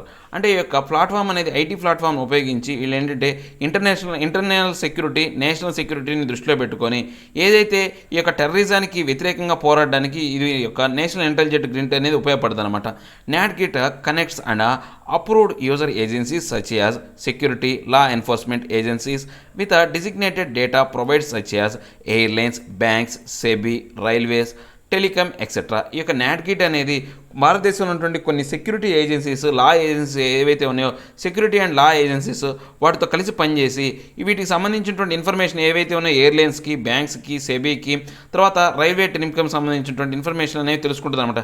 Airlines సంబంధించి ఏంటి అంటే international terrorist అనేవాళ్ళు ఎవరైనా టెర్రరిస్ట్ కానీ ప్రయాణాలు చేస్తున్నాడా, లేకపోతే హైజాకింగ్కి ఏమైనా గురవుతుందా, అంటే ఈ యొక్క అన్లాఫుల్ యాక్టివిటీస్ ఎవరైనా టెర్రరిస్ట్ పాల్పడితే వాటిని చూడడానికి. బ్యాంక్ సంబంధించిన ఏంటంటే ఎక్కువ మొత్తంలో లావాదేవీలు ఏవైనా జరిపారనుకోండి బ్యాంక్స్కి సంబంధించిన థ్రెట్టే ఉండదు, కానీ ఎకనామికల్ ట్రాన్సాక్షన్స్ అనేవి ఎక్కువ మొత్తంలో జరిగినాయి అనుకోండి, ఆ యొక్క ట్రాన్సాక్షన్ అనేది ఎందుకు జరుగుతుంది అనే దాన్ని తెలుసుకోవాలి. దాంట్లో వీళ్ళు భాగంగా విభజిస్తారు. ఈ యొక్క security exchange board of India అంటే ఏంటంటే SIB, security exchange board of India అంటే భారతదేశం నుంచి ఇతర దేశానికి ఏవైనా సరే అమౌంట్ అనేది కనుక ట్రాన్స్ఫర్ అయిందనుకోండి, ఇది security exchange board of India అంటే ఎక్స్చేంజ్ అనేది మనీ ఎక్స్చేంజ్ కనుక జరిగితే దాని గురించి వీళ్ళు డీటెయిల్స్ తెలుసుకుంటారు. తర్వాత రైల్వేస్ సంబంధించినటువంటి ఈ యొక్క ప్రయాణాలకు సంబంధించి ఈ యొక్క టెలికాం కన్వర్జేషన్స్ ఏవైతే ఉన్నాయో అవన్నీ కూడా ఈ యొక్క నాట్ గ్రిడ్ అనే యొక్క వీటి యొక్క పరిధిలోనే ఉంటుందన్నమాట. వీళ్ళు ఎప్పుడు కూడా వాటిని సర్వేలెన్స్ చేస్తున్నారు అన్నమాట, వాచ్ డాగ్స్ లాగా. అంటే వాళ్ళు వేట కుక్కలాగా వాటిని ఎప్పుడు కూడా చెక్ చేస్తూ ఉంటారన్నమాట. Later analysed by the security agencies for synchronising efforts to enhance the countries counter terrorism capabilities. So ఈ యొక్క అన్ని అంశాలని వీళ్ళు దృష్టిలో పెట్టుకొని ఈ యొక్క కంట్రీ యొక్క కౌంటర్ టెర్రరిజం క్యాపబిలిటీస్ అనేవి పెంచుకోవడానికి ఉపయోగపడుతుంది అనమాట. NATGRID will be optional by the end of December 2020. అంటే ఈ యొక్క నాట్ గ్రిడ్ అనేది డిసెంబర్ 2020 వరకు మనం చూసుకుంటే ఈ యొక్క ఆప్షనల్గానే ఉందన్నమాట. తర్వాత దాన్ని ఎలా ఉండాలో చూద్దాం. Functioning of the not grid, it will link 21 agencies with citizens database such as banks, telecom firms, tax bodies and immigration departments etcetera. అంటే మన భారతదేశంలో నుండి 22 రకాలైనటువంటి ఏజెన్సీస్లో లింక్ ఉంటుందన్నమాట. బ్యాంకులు కావచ్చు, టెలికాం ఫిల్మ్స్ కావచ్చు, ట్యాక్స్ బాడీస్ కావచ్చు, తర్వాత ఇమిగ్రేషన్ డిపార్ట్మెంట్స్ ఏవైతే ఉన్నాయో వీటిలో భాగమైనటువంటి 21 రంగ ఏజెన్సీలతో వీళ్ళు లింక్లో ఉంటారన్నమాట. This data will be available for at least 10 central agencies such as the intelligence bureau and research and analysis wing. అంటే ఈ యొక్క ఏవైతే ఈ యొక్క ఇన్ఫర్మేషన్ డేటా అనేది ఒక 10 ఇంటెలిజెన్స్ సెంట్రల్ ఏజెన్సీస్ ఏవైతే ఉన్నాయో, ఇంటెలిజెన్స్ బ్యూరో ఒకటి, రీసెర్చ్ అండ్ అనాలిసిస్ వింగ్ వాళ్ళ యొక్క ఆధిపత్యంలో అంటే వాళ్ళ యొక్క పరిధిలో ఉంటాయి అన్నమాట. Database will provide information such as mobile call details, telephone connections, bank account details, passports, details on immigration entry and exit data, income tax returns, etc. ఇందాక మనం చెప్పుకున్నాం కదా, ఈ యొక్క డీటెయిల్స్ ఏవైతే ఉన్నాయో బ్యాంక్ అకౌంట్ డీటెయిల్స్ కావచ్చు, ఇవన్నీ ఇందాక నేను చెప్పేటప్పుడే చెప్పాను. సో దానికి సంబంధించిన అన్ని అంశాలు అనేవి దీంట్లో ఉంటాయి అన్నమాట. Availability of real time information in a common secured platform will immensely enhance India's counter terrorism capabilities. అంటే ఇలాంటి రియల్ టైమ్ ఇన్ఫర్మేషన్ ద్వారా ఈ యొక్క కామన్ సెక్యూరిటీ ప్లాట్ఫామ్ ఏదైతే ఉందో ఇండియాస్ కౌంటర్ టెర్రరిజం అంటే ఈ యొక్క టెర్రరిజానికి వ్యతిరేకంగా క్యాపబిలిటీస్ని పెంచుకోవడానికి ఉపయోగపడే విధంగా ప్రభావవంతంగా చేస్తాయి అన్నమాట. సో ఇక నెక్స్ట్ చూసుకుంటే green seed red over construction close to cabin back waters. ఈ యొక్క క్యాబిన్ బ్యాక్ వాటర్స్ దగ్గర ఒక కన్స్ట్రక్షన్ అనేది జరుగుతుందన్నమాట. ఈ యొక్క బిల్డింగ్ అనేది ఏర్పాటు చేయడం జరిగింది. దానికి సంబంధించిన ఆర్టికల్ అండి. ఆ ఆర్టికల్ అనేది ఎందుకు చెప్పడం జరిగిందంటే ముఖ్యంగా ఈ యొక్క ప్లేసెస్ గురించి, అంటే ఏ టైగర్ రిజర్వ్స్ అనేవి ఏ రాష్ట్రాల్లో ఉన్నాయి అనేది మనం తెలుసుకోవడానికి సంబంధించినటువంటి ఆర్టికల్ అనమాట. సో దానికి సంబంధించిన క్వశ్చన్ కోసమే ఈ యొక్క ఆర్టికల్ అనేది ఇవ్వడం జరిగింది. సో దీంట్లో దేని గురించి డిస్కస్ చేశారంటే నాగర్హోల్ టైగర్ రిజర్వ్ అనేది ఇది కర్ణాటకలో ఉందన్నమాట. ఇది ఎకో సెన్సిటివ్ జోన్ అనమాట. ఈ యొక్క ఎకో సెన్సిటివ్ జోన్ సంబంధించి టైగర్ రిజర్వ్ కింద ఎకో సెన్సిటివ్ జోన్ అనమాట. సో ఆ యొక్క అంశాన్ని డిస్కస్ చేశారు కాబట్టి దానికి అనుగుణమైనటువంటి ఈ యొక్క క్వశ్చన్ కోసం ఈ యొక్క టాపిక్ అనేది చెప్పడం జరిగింది. ఈ యొక్క ఏ టైగర్ జోన్స్ ఎక్కడ ఉన్నాయి అనే దాని గురించి కూడా మనం చూద్దాం, నెక్స్ట్ క్లాసెస్లో మనం చూద్దాం. సో ఇప్పుడు ఈరోజు మాత్రం ముఖ్యంగా దాని గురించి చెప్పడం కోసం ఇచ్చారనమాట. సో ఈ యొక్క ఎకో సెన్సిటివ్ జోన్స్ అనే దాని గురించి మనం మాట్లాడుకుంటే మార్చి 13వ తారీఖు జరిగినటువంటి ఈ యొక్క డిస్కషన్లో ఎకో సెన్సిటివ్ జోన్స్ అనే వాటి గురించి మాట్లాడారనమాట. అంటే ఈ యొక్క ఎకో అనేది అంటే ఎకో అంటే తెలుసు కదా, సమతుల్యత అనేది సృష్టిలో అన్ని జీవులు అనేవి సమానంగా ఉండాలన్నమాట. అలాంటి సమానత దెబ్బతినకుండా చూడటమే ఈ యొక్క ఎకో సెన్సిటివ్ అనమాట. అంటే ఒక జీవిని చంపామనుకోండి, దాని మీద ఆధారపడినటువంటి ఇంకో మరో జీవి అనేది చనిపోతుంది, లేదా దాని ద్వారా దాని వల్ల ఒక ప్రయోజనం పొంది ఇంకో జీవి అనేది కూడా అంతరించిపోద్ది అనమాట. సో అలాంటి విధానం అనేది చెప్పడం జరిగిందనమాట. ఈ యొక్క ఎకో సెన్సిటివ్ జోన్స్ అనమాట, ఈఎస్జెడ్ అంటాం వీటిని. సో ఇక మనం ఈ యొక్క ఎకో సెన్సిటివ్ జోన్స్ ప్రకారం ఏ యొక్క టైగర్ జోన్స్ అనేవి మొత్తం 50 టైగర్ జోన్స్ అనేది ఇవ్వడం జరిగింది. ఆ లిస్ట్ అవుట్ అనేది ఒక మ్యాప్లో ఇవ్వడం జరిగింది, ఒకసారి చెక్ చేయండి. సో ఇక మనం నెక్స్ట్ ఆర్టికల్ చూసుకుంటే కనుక online campaign for inclusion of Gondi in 8th schedule. Gondi అనేది ఒక లాంగ్వేజ్ అనమాట. మన భారతదేశంలో ఉన్నటువంటి ఒక ట్రైబల్ లాంగ్వేజ్ ఈ గోండి అనేది. దీన్ని 8వ షెడ్యూల్లో దీన్ని పొందుపరచాలా. 8వ షెడ్యూల్లో మొత్తం 22 లాంగ్వేజెస్ ఉన్నాయన్నమాట. అంటే మన భారతదేశం యొక్క షెడ్యూల్లో లాంగ్వేజెస్ అనేవి 22 లాంగ్వేజెస్ అనేవి ఉన్నాయన్నమాట. సో దానికి సంబంధించినటువంటి గోండి లాంగ్వేజ్ డే అనే దాన్ని జూలై 21వ తారీఖున జరుపుకుంటూ ఉంటాం అన్నమాట ప్రతి సంవత్సరం. సో దానికి సంబంధించిన ఆర్టికల్ అండి, ఒకసారి చూద్దాం. Language spoken by Gondi tribe. అంటే ఈ యొక్క గోండి అనే లాంగ్వేజ్ అనేది గోండి ట్రైబ్ వాళ్ళు యొక్క ఈ లాంగ్వేజ్ ఇది మాట్లాడుతూ ఉంటారన్నమాట. ఈ యొక్క భారతదేశంలో ఏంటంటే ఆదివాసీస్ చాలామంది ఉన్నారన్నమాట. ఈ యొక్క భారతదేశంలో 8th షెడ్యూల్లో ఉన్న లాంగ్వేజ్ కన్నా ఈ గోండి లాంగ్వేజ్ మాట్లాడే వాళ్ళ సంఖ్య అనేది చాలా వరకు ఎక్కువ. కానీ ఇది 8th షెడ్యూల్లో భాగం కాదనమాట ఈ గోండి లాంగ్వేజ్ అనేది. లిస్ట్ యాజ్ వనరబుల్ అంటే యునెస్కో యొక్క అంశం ప్రకారం ఇది ప్రమాదకరమైన స్థితిలో ఉన్నటువంటి లాంగ్వేజ్ అనమాట. అంటే తొందరగా అంతరించిపోయే లాంగ్వేజ్ అనమాట. Atlas is intended to raise awareness about language endangered and the need to safeguard the world's linguistic diversity. అంటే ఈ యొక్క అంటే యునెస్కో అట్లాస్ అనేది మనకి ఏం చెప్తుందంటే ప్రపంచంలో ఏ భాష అనేది అంతరించిపోవడానికి దగ్గరలో ఉందో ఆ భాష గురించి ఇన్ఫర్మేషన్ ఇస్తూ అలాంటి భాషల్ని లింగ్విస్టిక్ డైవర్సిటీ అంటే ఈ యొక్క ఏది భాషాపరమైనటువంటి భిన్నత్వాన్ని కాపాడడం కోసం సంబంధించినటువంటి ఈ యొక్క విధానాన్ని తెలియజేస్తుందన్నమాట. Used to be a tool to monitor the status of endangered languages and trends to linguistic diversity at the global level. అంటే ఇప్పుడు ఇంకా ఏంటంటే ఈ యొక్క లింగ్విస్టిక్ డైవర్సిటీ అనేది అంటే ఈ యొక్క భాషాపరమైనటువంటి భిన్నత్వాన్ని గ్లోబల్గా ప్రమోట్ చేయడం అనమాట. సో దాని యొక్క స్టేటస్ అనేది కాపాడటం, గ్లోబల్గా ప్రమోట్ చేయడం దీని యొక్క ముఖ్య ఉద్దేశం అనమాట. Gondi people spoke Gondi dialectics derived from a mix of Tamil, Kannada, Telugu. అంటే ఈ యొక్క గోండి భాష ప్రజలు అనేవాళ్ళు గోండి భాషకు సంబంధించినటువంటి పదాలన్నీ కూడా మనం కనుక చూస్తే కనుక తమిళ్, కన్నడ, తెలుగు ఈ యొక్క 3 భాషల యొక్క కలయికలాగా ఉంటుందన్నమాట. దాంట్లో అంటే అందులో కొన్ని పదాలు ఇందులో కొన్ని పదాలు కలిపి ఒక గోండి భాష అని చెప్పొచ్చు అనమాట. ఇంకా మనం గోండి ట్రైబ్ గురించి చెప్పుకుంటే గోండి ట్రైబ్ అనేది యాక్చువల్గా ద్రవిడియన్ అనమాట. అంటే ఇది ఒక మన సెంట్రల్ భారతదేశంలో అంటే ఇప్పుడు మనకు తమిళనాడు, కర్ణాటక, ఆంధ్రాలో పుట్టి పెరిగిన భాష అనమాట. ఇది ద్రవిడియన్ లాంగ్వేజ్ అనమాట. ఈ ద్రవిడియన్ లాంగ్వేజ్ అనేది ఏంటంటే కోండి అనే దగ్గర నుంచి వచ్చింది. కోండి అనే పదం నుంచి ఈ యొక్క భాష అనేది ఏర్పాటు చేయడం జరిగిందనమాట. కోండి అంటే గ్రాస్ అనమాట. గడ్డి మైదానంలో ఉండే వాళ్ళ యొక్క భాషనే యొక్క కోండ్స్ అంటాం అనమాట. ఆ కోండి భాషకు సంబంధించిందనమాట. Tribe migrated from south India to central India. ఇది దక్షిణ భారతదేశం నుండి ఈ యొక్క మధ్య భారతదేశానికి ఈ యొక్క ప్రజలు అనేవాళ్ళు మైగ్రేట్ అయ్యారనమాట, వలసలు వెళ్ళారనమాట. ఎప్పుడో ఎంతో పురాతన కాలంలోనే. Belongs to a Dravidian descent and can be treated to be pre Aryan era. అంటే ఇది ద్రవిడియన్ భాషగా దీన్ని గుర్తించి ఆర్యుల ముందు కాలం నుంచి ఈ భాష ఉందని మనం చెప్పొచ్చు అనమాట. Mostly found in Madhya Pradesh, Chhattisgarh, Maharashtra, Andhra Pradesh, Gujarat, Jharkhand, Karnataka, Telangana, Uttar Pradesh, west Bengal and Odisha.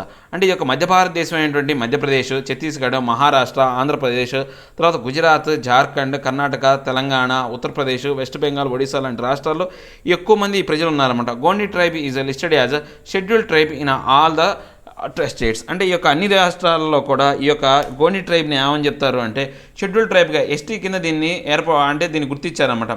Sub divided into 4 tribes Raj Gondi, Madia లేదా మారియా గోండ్స్, నెక్స్ట్ దుర్వి గోండ్స్ అండ్ కుటువలార్ గోండ్స్. ఈ యొక్క 4 జాతులుగా ఈ గోండీలోనే 4 తెగలుగా విడగొట్టారన్నమాట. Maria Gonds from Maharashtra listed as particularly vulnerable. ఈ యొక్క మహారాష్ట్రకు చెందినటువంటి మారియా గోండ్స్ అనేవాళ్ళు ఈ యొక్క ప్రమాదకరమైన స్థితిలో ఉన్నారు, అంతరించిపోవడానికి ప్రమాదకరమైన స్థితిలో ఉన్నారన్నమాట. Family system is patriarchal. అంటే ప్యాట్రియాటికల్ అంటే ఏంటంటే పితృస్వామ్యమైన అని. అంటే ఆ తండ్రే పెద్ద అనమాట, ఆ కుటుంబానికి తండ్రే పెద్ద అయి ఉంటాడనమాట. సో ఇవండి ఈరోజు నా హిందూలోని టోటల్ న్యూస్ అనాలిసిస్. ఇక మన లాస్ట్ సెషన్ ఏంటంటే ఈ యొక్క ప్రాక్టీస్ క్వశ్చన్లోకి వెళ్తే ఇంతకుముందు కూడా కొన్ని క్వశ్చన్స్ అనేవి మనం చెప్పకుండా మిస్ చేసాం. ఒకసారి అవి కూడా చెక్ చేసి మనం అన్ని వరుసగా చూద్దాం. ఓకే, ఇక ఫస్ట్ క్వశ్చన్ వచ్చి చూస్తే కనుక consider the following statement regarding the national intelligent grid not grid గురించినటువంటి ఇన్ఫర్మేషన్ అనే దాని గురించి చెప్తున్నాను అనమాట. It is an IT platform to assist the intelligence and law enforcement agencies in ensuring national and internal security with the ultimate aim to counter terrorism. అంతే కదా, ఈ యొక్క ఐటీ ప్లాట్ఫామ్ సంబంధించింది అనమాట. ఇన్ఫర్మేషన్ సంబంధించినటువంటి ప్లాట్ఫామ్ ఇందాక చెప్పుకున్నాం అనమాట. ఇది ఒక ఏజెన్సీ. ఎందుకని నేషనల్కి సంబంధించి తర్వాత ఇంటర్నల్ సెక్యూరిటీకి సంబంధించి ఏది కౌంటర్ టెర్రరిజాన్ని ఈ యొక్క తీవ్రవాదానికి వ్యతిరేకంగా ఏర్పాటు చేయబడినటువంటి ఒక ఆర్గనైజేషన్ అనమాట. ఎస్, ఇది కరెక్ట్ ఆన్సరే. It is attached office under ministry of defence. ఇది మినిస్ట్రీ ఆఫ్ డిఫెన్స్ కాదండి, మినిస్ట్రీ ఆఫ్ హోమ్ అఫైర్స్. మనం ఇందాకలే చెప్పుకున్నాం దీని గురించి. మినిస్ట్రీ ఆఫ్ హోమ్ అఫైర్స్లో భాగంగానే ఈ యొక్క దాన్ని ఏర్పాటు చేయడం జరిగిందనమాట. మినిస్ట్రీ ఆఫ్ హోమ్ అఫైర్స్, ఇది నాట్ డిఫెన్స్ అనమాట. సో ఈ స్టేట్మెంట్ అనేది తప్పు. కానీ వాడు ఏమడిగాడు, which of the following statements given above is or incorrect. చూడండి, ఇక్కడ ఇన్కరెక్ట్ ఇది చాలా ఇంపార్టెంట్. మనకు ఆన్సర్ తెలిసినప్పటికి కూడా ఈ పదాన్ని కనుక మనం సరిగ్గా చూడలేదనుకోండి, మనం ఖచ్చితంగా రాంగ్ పెట్టే అవకాశం ఉందన్నమాట. Which of the following states are incorrect అన్నాడు, స్టేట్మెంట్స్ ఆర్ ఇన్కరెక్ట్ అన్నాడు. మనకి ఏ స్టేట్మెంట్ అనేది ఇన్కరెక్ట్, సెకండ్ స్టేట్మెంట్ అనేది ఇన్కరెక్ట్, ఇది ఇన్కరెక్ట్. సో మన ఆన్సర్ ఏమై ఉండాలా, only B is the right option. So ఇక నెక్స్ట్ క్వశ్చన్ చూస్తే కనుక కన్సిడర్ ద ఫాలోయింగ్ ప్లేస్. ఇందాక మనం చెప్పుకున్నాం కదా, ఈ నాగర్హోల్ టైగర్ రిజర్వ్స్ అనేది ఇది మైసూర్కి సంబంధించిన అనమాట, అంటే ఈ యొక్క కర్ణాటకలో ఉందన్నమాట. సో నాగర్హోల్ టైగర్ రిజర్వ్ అనేది కర్ణాటకలో ఉంది. నెక్స్ట్ కమ్లాంగ్ ఈ యొక్క టైగర్ రిజర్వ్ అనేది అరుణాచల్ ప్రదేశ్లో ఉంది, ఇది కరెక్టే. అన్నామలై, మలై అంటే కొండ, తమిళంలో తమిళ భాష ఎప్పుడైనా సరే మలై అని ఏది వచ్చినా కానీ అది తమిళనాడు ప్రాంతానికి వచ్చింది. ఇలా మనం ఏవైనా సరే టైగర్ రిజర్వ్స్ కానీ వాటి పేర్లను బట్టి మనం ఆ యొక్క ఏరియా ప్రాంతం అనేది మనం కరెక్ట్గా చెప్పొచ్చు అనమాట.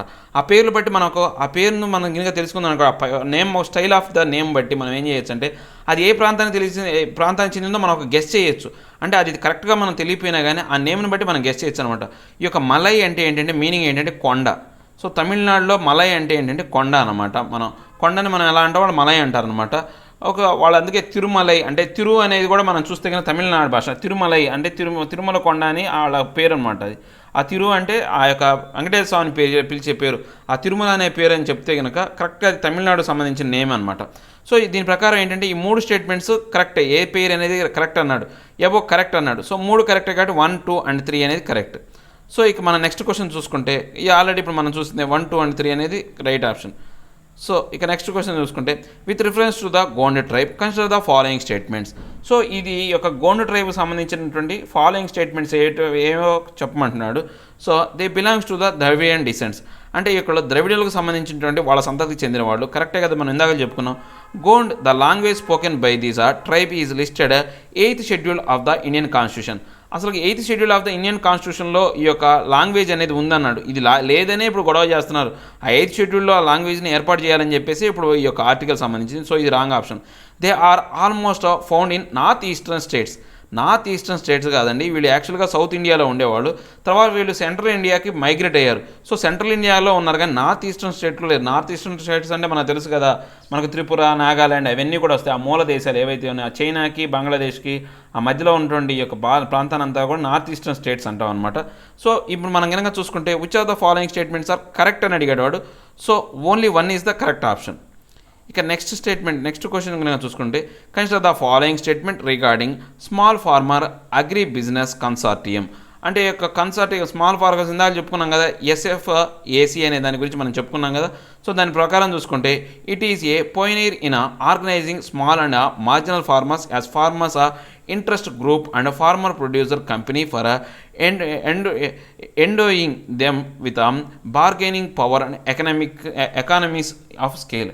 అంటే ఏదైతే యొక్క స్మాల్ అండ్ మార్జినల్ ఫార్మర్స్ ఉంటారో వాళ్ళని అభివృద్ధికి కాంక్షించడానికి కోసం ఏర్పాటు చేయబడినటువంటి ఈ యొక్క ప్రొడ్యూసర్ కంపెనీ అనమాట. వాళ్ళని ఆర్థికంగా తర్వాత ఈ యొక్క బార్గెన్కి సంబంధించి అంటే ఈ యొక్క బేరాన్ని ఆడటానికి సంబంధించినటువంటి ఏదైతే విధానాల్లో వాళ్ళని పెంపొందించడం చేయడం కోసం ఏర్పాటు చేయబడిన ఆర్గనైజేషన్, ఇది కరెక్టే.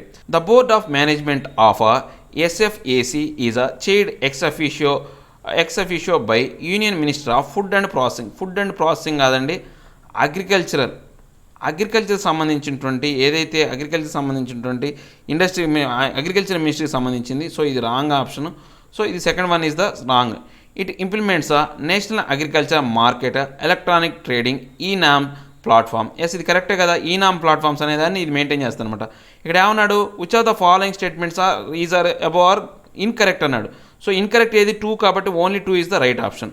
నెక్స్ట్ క్వశ్చన్ కనుక చూసుకుంటే which of the following statement is not correct with reference to the international solar alliance. అంటే ఇంటర్నేషనల్ సోలార్ అలయన్స్ ప్రకారం ఒక తప్పుడు స్టేట్మెంట్ అనేది అడుగుతున్నాడు అనమాట. It is a treaty based intergovernmental organisation working to create a global market system to tap the benefits of the solar power and promote clean energy applications. అంటే ఇది international treaty అనమాట. అంటే దేశాల మధ్య ఏదైతే ఈ యొక్క సోలార్ ఎనర్జీ యొక్క అభివృద్ధిని చేయడం కోసం లేకపోతే దాన్ని ప్రమోట్ చేయడానికి సంబంధించినటువంటి ఒక ఎనర్జీ అప్లికేషన్ అనమాట. సో ఇది రైట్ స్టేట్మెంటే, కరెక్ట్ స్టేట్మెంటే. It was established by the Paris agreement. ఇది ప్యారిస్ అగ్రిమెంట్లోనే దీన్ని ఎస్టాబ్లిష్ చేయడం జరిగిందనమాట. India is only signatory and not ratify the ISA framework agreement. India అనేది అసలు దీనికి ఫౌండింగ్ మెంబర్ అనమాట. ఈ యొక్క ISA అనే దాన్ని ఏర్పాటు చేసిందే మన భారతదేశం. దాంట్లో సిగ్నేటరీ ఏంటి, మన భారతదేశం సంతకం పెట్టింది. రాటిఫై కూడా నాట్ రాటిఫైడ్ అన్నాడు, రాటిఫై కూడా చేసింది కాబట్టి ఇప్పుడు సోలార్ ఎనర్జీ అనేది ప్లాంట్ అనేది ఏర్పాటు చేయడం జరిగిందనమాట. సో ఈ సిగ్నేటరీ కాదంటే సిగ్నేటరీయే మన భారతదేశం అనేది, కానీ దీని ఫౌండింగ్ మెంబర్ మనమే, అంటే దీన్ని ఎస్టాబ్లిష్ చేసింది మనమే అనమాట. It's head quarter is located in India. అవును, ఇది భారతదేశంలో, ఎందుకని దీన్ని ఏర్పాటు చేసింది మనమే కాబట్టి దీని హెడ్ క్వార్టర్స్ అనేది గుర్గావ్లో ఉంది. ఢిల్లీ దగ్గర ఉన్నటువంటి గుర్గావ్ ఏరియాలో ఉందన్నమాట దీని హెడ్ క్వార్టర్స్ అనేది. సో ఇది సో మనకు రైట్ ఆప్షన్ వచ్చేసి వాడు ఏమడిగాడు, నాట్ కరెక్ట్ అన్నాడు. గుర్తుపెట్టి చూడండి, ఇవి చూడాలి, నాట్ ఇన్ అనేవి జాగ్రత్తగా చూడాలి. సో మనకు సి అనేది రైట్ ఆప్షన్, మనకి ఇప్పుడు వచ్చే దాంట్లో సి అనేది రైట్ ఆప్షన్ అనమాట. ఇక నెక్స్ట్ మనం క్వశ్చన్ చూస్తే కనుక, access the role played by the smart cities mission of India in public health in this context suggest few measures to address the crisis faced by the urban areas in public health due to the COVID-19 pandemic. COVID-19 కాలంలో మన భారతదేశంలో యొక్క ఈ urban ఏరియాలో health crisis అనేది బాగా ఏర్పడిందనమాట. So ఇప్పుడు మనకు ఇండియన్ పబ్లిక్ హెల్త్ సిస్టమ్ ప్రకారం, స్మార్ట్ సిటీస్ ప్రకారం, మిషన్ ప్రకారం ఏమేమి డెవలప్మెంట్ చేయాలో అలాంటి వాళ్ళ నష్టపోయింది ఏంటంటే, ఇక మన భారతదేశంలో ఏం జరిగింది అంటే ముఖ్యంగా ఈ యొక్క ఎకనామిక్ జోన్స్ అనమాట. ఇవన్నీ కూడా పెద్ద పెద్ద స్మార్ట్ సిటీస్ అన్నీ కూడా ఎకనామిక్ జోన్స్గా చేయాలని చూశారు. సో ఎకనామిక్ జోన్లో అయ్యేసరికి వాటి ఏమైంది అంటే, ఈ యొక్క ఏదైతే కూలీలు ఎవరైతే ఉన్నారో గ్రామీణ ప్రాంతం నుంచి వచ్చినటువంటి ఈ యొక్క వలస కార్మికులు అనే వాళ్ళ సంఖ్య అనేది పెరిగిపోయింది. అక్కడ ఈ యొక్క ఎకనామిక్ జోన్స్గా చేద్దాం ఉన్నప్పటికీ కూడా మన భారతదేశం యొక్క దృష్టి అంతా కూడా ఆర్థికంగా ఎదగాలనే దాని గురించి ఆలోచించిందే కానీ, ఎవరైతే ఈ మైగ్రెంట్ వర్కర్స్ ఉన్నారో వాళ్ళ యొక్క మౌలిక సదుపాయాల గురించి ఎటువంటి ఆలోచన చేయలేదు. ఈ యొక్క మౌలిక సదుపాయాలని అంటే వీళ్ళు ఇప్పుడు స్మార్ట్ సిటీస్ చేయాలనుకుంటున్నారు. స్మార్ట్ సిటీస్ ఎలా చేయాలనుకుంటున్నారు? పూర్తిగా ఈ యొక్క ఎలక్ట్రానిక్ విధానం ద్వారా, ఈ యొక్క ఆన్లైన్ సిస్టమ్ ద్వారా అయితేనేమి, లేకపోతే ఆ యొక్క పరిశుభ్రతకు సంబంధించినటువంటి స్మార్ట్ సిటీస్ చేయాలనుకుంటున్నారు. కానీ ఆ యొక్క ముందు ఏంటి అంటే, ఆ అర్బన్ ఏరియాలో ఉన్నటువంటి ఈ యొక్క మైగ్రెంట్ వర్కర్స్ యొక్క ఏవైతే నివాస ప్రాంతాలు ఉన్నాయో ఆ ఫెసిలిటీస్ అనేవి మెరుగుపరచాలని చూడట్లేదు. ఫస్ట్ అక్కడి నుంచి స్టార్ట్ చేస్తే కనుక ఈ స్మార్ట్ సిటీస్ అనేవి ఏర్పడతాయి. సో వాళ్ళ యొక్క ఆ యొక్క జీవన ప్రమాణాల్లో మెరుగుదల లేకపోవడం వల్ల వాళ్ళు ఏంటంటే కంజెస్టెడ్గా యొక్క తక్కువ ప్రమాణాలతో వాళ్ళ యొక్క జీవన ఆధారిత ప్రమాణాలు అనేవి చాలా తక్కువగా ఉండేవి అనమాట. వాళ్ళు నివసించే విధానం కానీ, వాళ్ళ త్రాగునీరు కానీ, ఆహారం కానీ, మానవ స్టాండర్డ్స్ ఏవైతే ఉన్నాయో అంటే నార్మల్ స్టాండర్డ్స్ కూడా ఉండేవి కాదనమాట. సో దానివల్ల ఏంటి అంటే ఈ యొక్క వ్యాధులు ప్రబలడానికి ఎక్కువ ఆస్కారం ఉన్నటువంటి పరిస్థితులు అనమాట. ఏదైనా కొత్త వ్యాధి ఉన్నా కానీ దాన్ని కంట్రోల్ చేయలేని, ఇప్పుడు మనకు బొంబాయిలో చూస్తే కనుక ధారావి అనే ఏరియా, ఈరోజు న్యూస్లో కూడా చూపించారు, ఆ ధారావి అనే లొకేషన్ అనేది చాలా కంజెస్టెడ్గా ఉంటుంది. మనం చెప్పుకునేటువంటి ఈ యొక్క సోషల్ డిస్టెన్సింగ్ కానీ అక్కడ అసలు కుదరదు. సోషల్ డిస్టెన్సింగ్ అనేది కుదరదు. అందరూ కూడా కంజెస్టెడ్గా చిన్న చిన్న ఇళ్లలో ఉంటారు. ఇరుకిరుకు ఆ చిన్న ఇల్లు కానీ అంటాం కూడా ఆస్కారం లేదనమాట. అంతకన్నా భయంకరంగా ఉంటాయి అనమాట. ఇంకా మాస్కులు అలాంటి ఏవి కూడా వాళ్ళు శానిటైజర్లు, మాస్కులు వాడే అంత ఎకనామిక్ స్టేటస్ అనేది వాళ్ళకి లేదు. సో ఇలాంటి కారణాలు ఒకటి ఉంటే ఈ యొక్క భారతదేశంలో ఈ యొక్క పబ్లిక్ హెల్త్కి సంబంధించినటువంటి పెట్టుబడులు అనేవి చాలా తక్కువ. మొత్తం మన బడ్జెటరీ కేటాయింపులో ఓన్లీ 1% కన్నా తక్కువగా అనమాట. 0.35% మాత్రమే మన యొక్క జీడిపి ఏదైతే అమౌంట్ ఉందో దాంట్లో ఆ అమౌంట్ మాత్రమే మన భారతదేశం అనేది పెట్టుబడిగా పెడుతుందన్నమాట. అంటే పబ్లిక్ హెల్త్కి సంబంధించినటువంటి ఎటువంటి మన యొక్క బడ్జెట్ కేటాయింపులు చాలా తక్కువగా ఉంటాయి. ఇలాంటి విధానాల వల్ల ఇలాంటి ఎప్పుడైనా హెల్త్ క్రైసిస్ అనేవి కనుక ఏర్పడితే వాటిని ఎదుర్కోవడం అనేది చాలా కష్టం అనమాట. ఇలాంటి అన్ని అంశాలు తర్వాత మీరు నేర్చుకున్న కొన్ని పాయింట్స్ అనేవి కనుక మీరు కనుక హైలైట్ చేయగలిగితే ఇది చాలా ఈజీ. 250 wordsలో మనం క్వశ్చన్ రాయడం అనేది చాలా సింపుల్గా ఉంటుంది అనమాట. సో ఇవేంటి ఈరోజున total Hindu news analysis plus ఈ యొక్క ఏవైతే ఈ యొక్క preliminary questions and mains questions యొక్క డిస్కషన్. నా ఎక్స్ప్లెనేషన్ మీకు నచ్చినట్లయితే లైక్ చేయండి, షేర్ చేయండి. మీరు ఏదైనా చెప్పాలి అనుకుంటే కింద కామెంట్ రూపంలో తెలియజేయండి. ఇంకా సబ్స్క్రైబ్ అవ్వని వాళ్ళు ఎవరైనా ఉంటే సబ్స్క్రైబ్ అవ్వండి. Thank you very much.